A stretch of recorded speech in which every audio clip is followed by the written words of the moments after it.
Hello everyone, আসসালামু আলাইকুম সবাইকে। আজকে আপনাদের সাথে শেয়ার করব দুপুরের মিনি একটি ব্লগ। আমি সবসময় আমার রান্নার চেষ্টা করি একটু ভিন্নতা আনার জন্য, যাতে করে বাচ্চারাও খুব তৃপ্তি ভরে খেতে পারে আর রান্নাটাও একটু অন্যরকম স্বাদ হয়। আর এখানে প্রথমে হচ্ছে কাঠবাদাম, কাজু বাদাম, কালো গোলমরিচ আর কিছুটা জয়ত্রী আমি একটু শুকনো খোলায় রোস্ট করে নিলাম। এখন এটাকে আমি পাটায় বেটে নিব। ফ্রাইং প্যানে দিয়ে দিলাম পরিমাণ মতো তেল। তেলটাকে এখন গরম হতে দিয়ে আমি কহি ভাজি করব। কহি ভাজিটা এখন আমি করে নিব। কহি ভাজি করার জন্য পেঁয়াজগুলোকে হালকা ব্রাউন করে একটু ভেজে নিলাম। দিয়ে দিলাম দুটো ডিম। ডিমগুলো হালকা ভাজা ভাজা করে নিব। আর এখন যে প্যানে আমি তেলটা গরম বসিয়েছিলাম, সেগুলোর ভেতর চিকেনগুলোকে ভেজে নেব। চুলার আঁচটা মিডিয়াম টু লো হিটে রেখে চিকেনগুলোকে ভেজে নিব, যাতে করে ভালো করে ভেতরটা সেদ্ধ হয়ে যায়। এই চিকেন রান্নাটায় আমি ঝোলটা বেশি পরিমাণে ব্যবহার করব না। ওইদিকে আরেকটা প্যানে কই ভাজি করার জন্য আমি ডিমটাকে ভেজে নিয়েছি। আর এখন দিয়ে দিব ধুয়ে পরিষ্কার করে রাখা কইগুলো।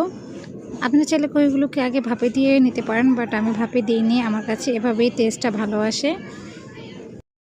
এখানে আমি সবগুলো চিকেনকে ভালোভাবে ভেজে নিয়েছি। এখন এই প্যানে আরও কিছুটা তেল দিয়ে দিব। তেল দিয়ে দেওয়ার পর দিয়ে দিব অনেকটা পরিমাণ পেঁয়াজ কুচি।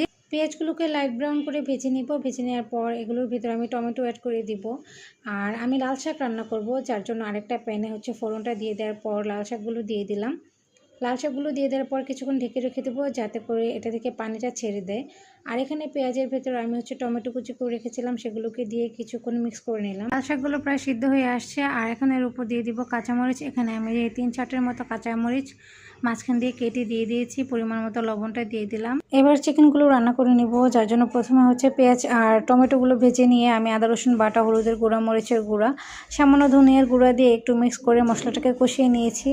ভিডিওর শুরুতেই যে রোস্ট করা মশলাগুলো ছিল, সেগুলোকে শিলপাটায় ভালো করে মিহি করে বেটে নিয়েছি। সেগুলোকে অ্যাড করে দিয়ে মশলার সাথে ভালো করে মিশিয়ে নিয়ে চিকেনগুলো দিয়ে দিব। চিকেনগুলোকে মশলার সাথে ভালোভাবে কষিয়ে নিয়ে এখন দিয়ে দিব আমি এখানে দুধ নিয়েছি। আমি 250 গ্রামের মতো দুধ নিয়েছিলাম।